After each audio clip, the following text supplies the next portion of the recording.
Another foundation option that works really well for aging skin that I don't sell, that I don't make any commission off of, is Chanel's Les Beiges or something like that. It's a little weird though, so I want to show you how it works and what you need to know about it. It is also $55, so it's pricey. It pairs beautifully with the eye brightener, the Quick Fix. So let me show you how those work together and what you need to know about this foundation. So it has these little beads in it that contain the pigment. Okay, so it comes out like a serum, and that is probably enough for my whole face. And you have to kind of press it. I press it between my fingers. I tried dripping it on my face, just didn't work.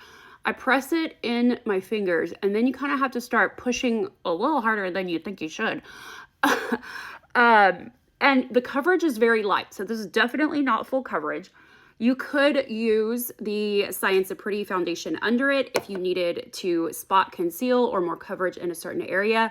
But as you can see here, it is just a kind of a tint, and it's really nice. It's very skincare-like. It doesn't feel, so that wasn't quite enough. I'm going to do my forehead, but it's just going to take that little pea size, and I'll show you. Kind of have to smush it to break those little beads because that's where the pigment is. So the first time I used this, I was like, I don't think I like it.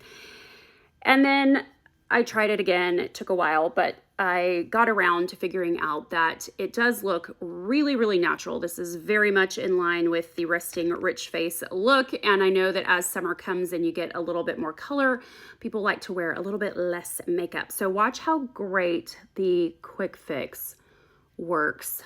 I'm going to just highlight in my normal place, but the Quick Fix is a very subtle product. So we're not going to get, you know, a huge transformation. And I would do this with my fingers. Okay. If you use a brush at this point, you're probably just going to displace all of the product and you're not going to get much of a result.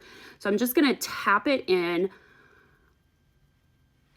And yesterday I wore this without setting it with powder, and I loved the look. I did not get any transfer of my mascara down here, although I didn't really wear much in the way of any eyeshadows or anything like that. So, you know, if you tend to transfer, you might want to put some powder under the eyes. But I loved the dewy, flawless, real skin look that this gave. I'm going to add a little bit of bronzer and then some blush, but I just wanted to show y'all quickly that while it is a little pricey, this is a great option for those of us over 45.